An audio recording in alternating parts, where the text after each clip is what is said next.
Well, here we are, 4 weeks into the war that should not have ever happened, in my view. Welcome back. Another episode of On My Mind. I'm sorry, my voice sounds a little bit different. I have kind of lost it. I've been speaking probably a bit too much lately. But I wanted to get a few things out before things get a little bit more out of hand. So, there's a lot being said and done about the war. I don't want to revisit some of these points, but initially when it first happened, I put out a video saying, "Oh my God, the unthinkable has happened," and now it's become normalized.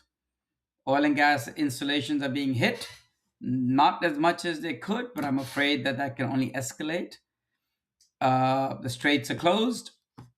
The world is kind of reacting to a shock like it's never seen before, but life kind of goes on. Every country is doing what it can to react in its own way, but the powers that be really don't seem to be doing anything to stop this chaos.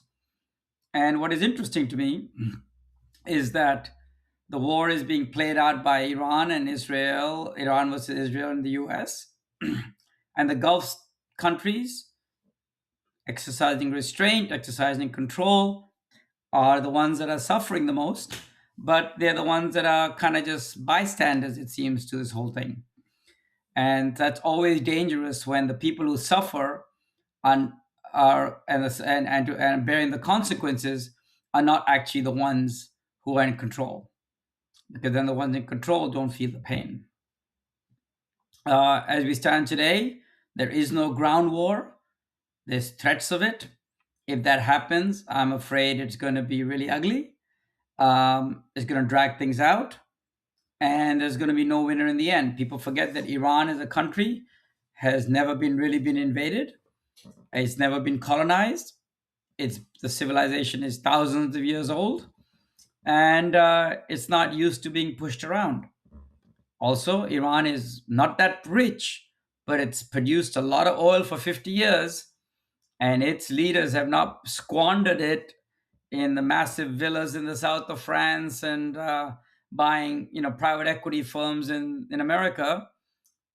They've been keeping that money basically buying weapons to insert that they control it, they stay in power. And so there's a lot of weapons somewhere in Iran, and I think it's naive for America or Israel to think that they're going to get them all. So anyway, don't want to get too political here, but I don't think it's going to end anytime soon. What are the long-term implications? The implications are that certain truths that we thought were, never going to change are now looking not so clear. Suddenly, there is a risk premium for things for oil and gas coming out of the Middle East. For many years, Qatar and Abu Dhabi and others have convinced us there is no risk premium. Now I know there's a definite risk premium. It's also clear that the world is full of little choke points, the straits being one of them. There's a few others that we know about. As long as everything is smooth, everything is great. But if those choke points get tightened, then everybody suffers. And we'll hit that a bit more of that in this video. I'll talk about the law of the sea and its implications on the conflict that's going on. But another thing I think is quite important to discuss is the future of the oil link contract. For those of you who know, I've never been a big fan of the oil linked prices for LNG. I think they're different commodities. They shouldn't be priced together. They work on different things. And that's become exceedingly clear in the last few weeks. We had a situation today, oil price and gas price in the US, natural gas price, less than $3. Natural gas price in Asia, $20. Natural gas price in Europe, equivalent to about $20 as well. However, oil price in the US, about $100. Oil price in Europe, about $100. Oil price in Europe, about $100. So here we are in a situation where many of people have been forcing the link between oil prices and LNG prices and gas prices. And yet we are now in a situation where the disparity of gas price around the world is tenfold. US, $2 to $3, Asia, $20. Oil price around the world is not that different. So why are we still linking gas price to oil price when they're completely different dynamics? If anything comes out of this war, it should tell us that we need to break that link. And maybe the Qataris will finally do that. We have a situation today in the Gulf where oil is, not a lot, but some is being transported out by pipelines through Saudi to Fujairah. And so oil is getting out, but LNG is not getting out. So how can we still price the two things together? It's like saying, I'm pricing apples and oranges, but I can get oranges, but I can't get apples. Well, if I'm pricing the two, that implies that for a certain price, I should be able to get both, but I can't. So, to me, this is a great catalyst to finally get rid of the oil price links, because the oil price links distorts the gas markets. We're in a situation today where many parts of the world are facing severe gas shortage. Gas, LPG, methane, all of it. They have rejigged their economy, so their power consumption, their power generation is coming from natural gas. Thailand, Malaysia, Singapore, to a large extent, Korea, China, Japan, Taiwan. Yet they're not getting those supplies from the Middle East, and they're scrambling to buy the supplies from other places. Oil is doing its own thing. Oil is going wherever oil can go. Oil is still flowing. So I think it's time to rethink whether we should be linking these prices together.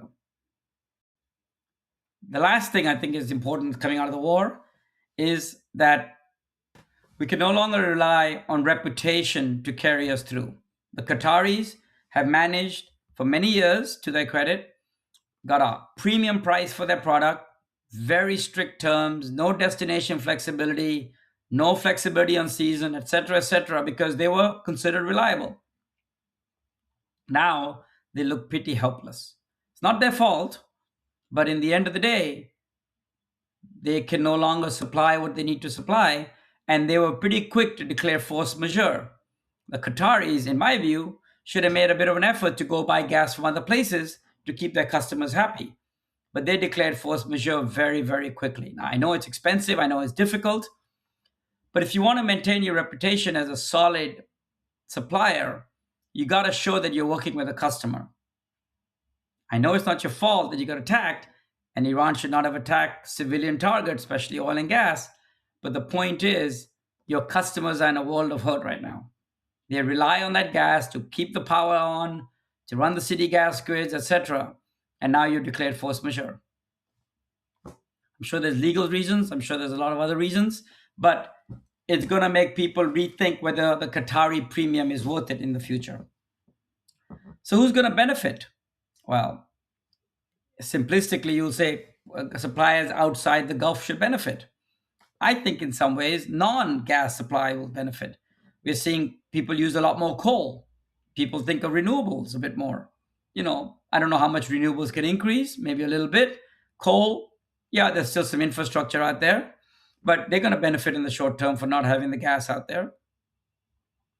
However, there's a question, do American LNG producers like myself, are they going to benefit? Yes, in the short term, if you have gas to supply. If you have gas to supply, you can benefit.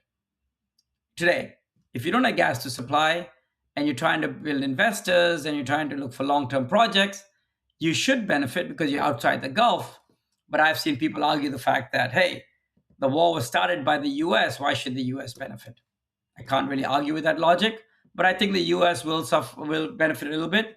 Canada should benefit because it's a neutral party. Alaska is considered different from the rest of the US. That should benefit. Maybe this will finally get the Argentinian projects looking good. People are very excited about Argentina, but as I said before, Argentina is a good place to lose your shirt. At least it has been in the last 50 years. Maybe that's changed now. Places like Mozambique, places like Papua New Guinea, Indonesia, all of these places should benefit if they play their cards right. If you can't get a project in East Timor off the ground now, if you can't get a project, a body off the ground in Indonesia now, you can't get the next train in Papua off the ground now, it's going to be hard to see you can ever get it off the ground. This is the perfect situation for you. You are not part of the conflict, and you're not in the Gulf, and you're close to the markets. Australia, as usual, messed up.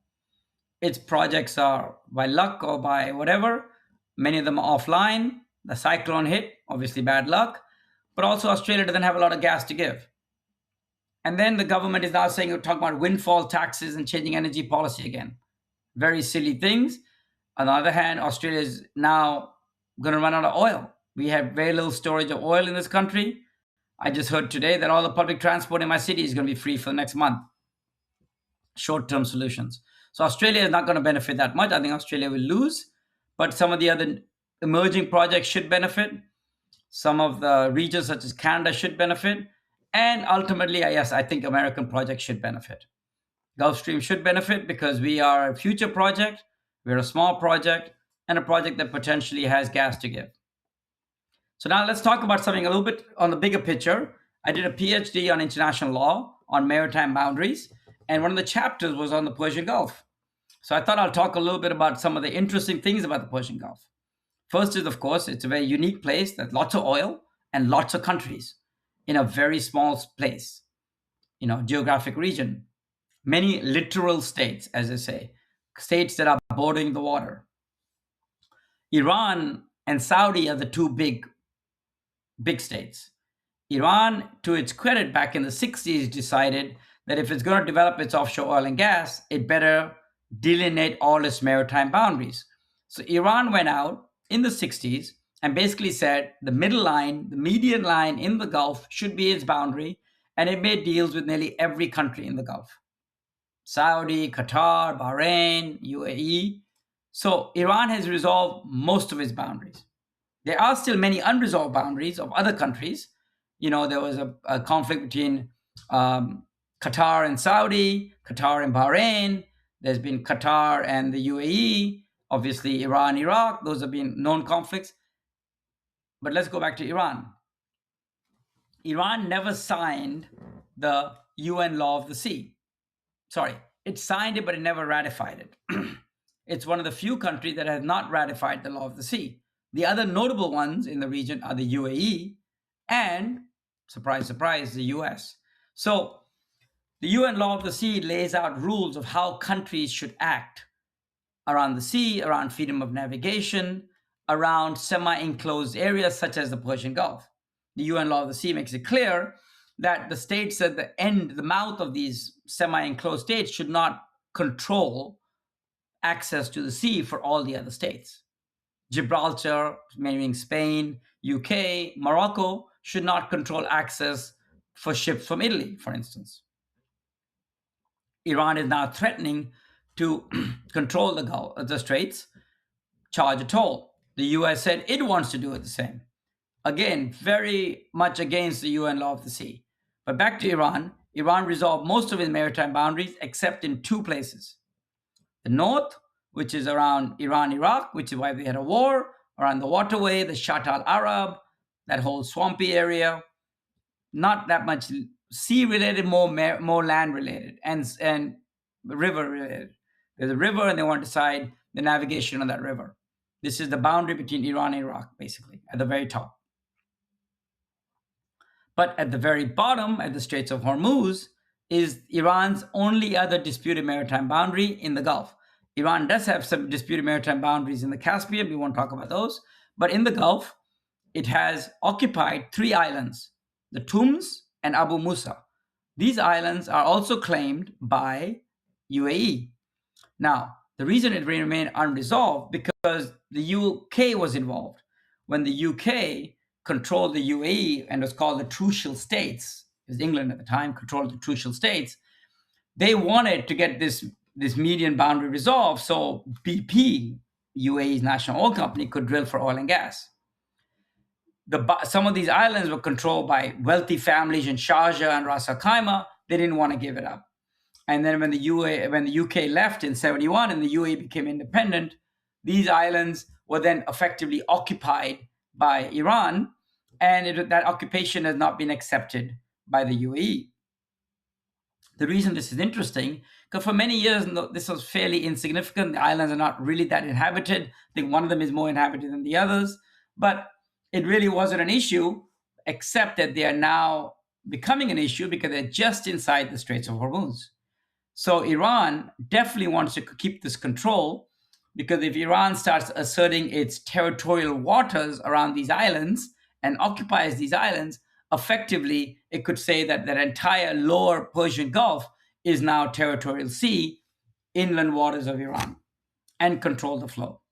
It has not done that to date, but I have heard more mention about these islands in the last few days. So the UN law of the sea, in a simplistic way, says sea passage has to be left open, freedom of navigation. Iran has respected that, though it has not ratified the law of the sea. Now, after the war, we'll see what happens. I think Iran will be totally outstepping its boundaries if it starts asserting its rights, asserting that it has rights to control the Straits of Hormuz. But at the same time, it has shown over the last 1 or 2 weeks that's a lot of leverage. And even countries like the US and the UAE really cannot do much about Iran if they want to control the Straits of Hormuz.